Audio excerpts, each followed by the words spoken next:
Do you ever wonder about the mysterious world of Freemasonry? Who are the most secretive Masons to ever live? For us, Freemasonry has always been a source of speculation, intrigue, and fascination since its inception centuries ago. For centuries, powerful individuals around the globe have sought secrets hidden within this ancient organization. Secrets so remarkable, they remain shrouded in mystery today. What those initiates learn is unknown. What their orders are never revealed. In today's video, we will go beyond the myths and explore some of the most secretive Masons that have ever lived. Hello, and welcome to Top 10 Binge. Before we begin, don't forget to hit the subscribe button and click the notification bell for more amazing content. Now let's get this video started. Number 5. Peter Sellers. Born in 1925, Peter Sellers was an English film actor, comedian, and singer.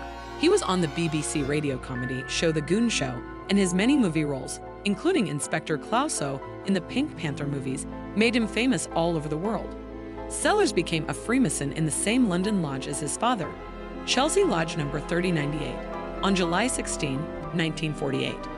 There, he finished his second degree on January 21, 1949, and his third degree on November 16, 1951. Chelsea Lodge was set up in 1905 for Freemasons in the entertainment industry. William Sellers had been a variety performer. Number 4. Sir Alf Ramsey. Sir Alf Ramsey is known as the man to whom English football owes its greatest achievement because he led England to victory in the famous 1966 World Cup. Ramsey was born on January 22, 1920.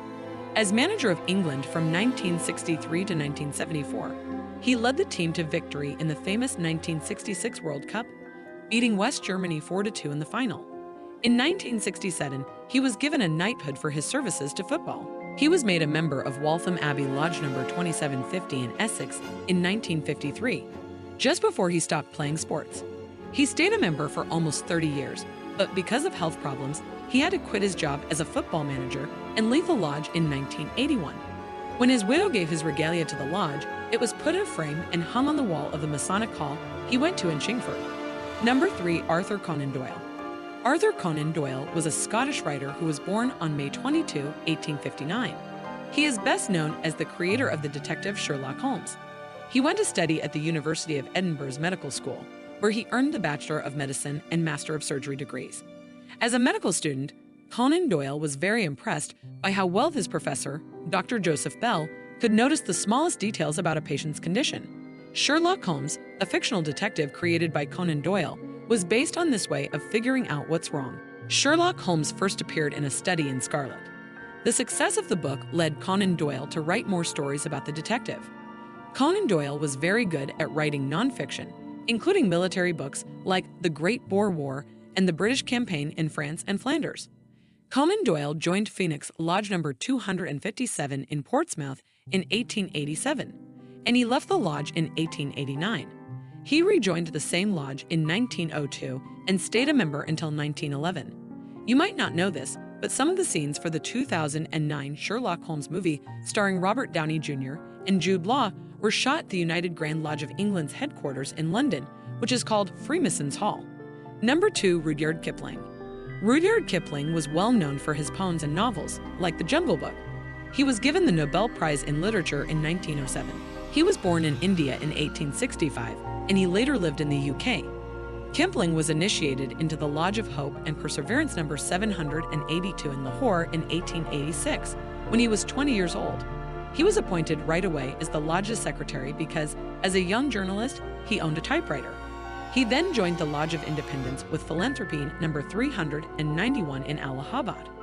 After the First World War, he worked with the War Graves Commission. He was also a founding member of both the builders of the Silent City Lodge No. 12 in Street Omer, France in 1922, and the builders of the Silent Cities Lodge No. 4948 in London, England in 1925. Number 1. William Hogarth. William Hogarth was born in 1697 in London. He was a painter known for his moral and sarcastic paintings. Grand Lodge records show that Hogarth was a Freemason by 1725, when he was listed on the register of a lodge meeting at the Hand and Apple Tree in Little Queen Street. In 1730, he was listed as a member of a different lodge meeting at the Bear and Harrow in Butcher Row, Temple Bar. In 1735, he was a Grand Steward at the Grand Lodge of England's annual festival and designed a jewel for his fellow Grand Stewards. Hogarth's father-in-law, the painter, Sir James Thornhill, was also a Freemason. While much of Masonic history and ritual remains a mystery, it's pretty incredible to explore the lives of some of the Masons that ever lived. All of these men adopted their own interpretation of Masonic philosophy and followed their own paths for their own purposes. The stories of these enigmatic and often controversial figures are fascinating to explore. So if you have any other secret Masons in mind whom we didn't mention here, let us know in the comments. If you enjoyed this video, please like the video and subscribe to the channel. Thank you for your time. We'll see you later.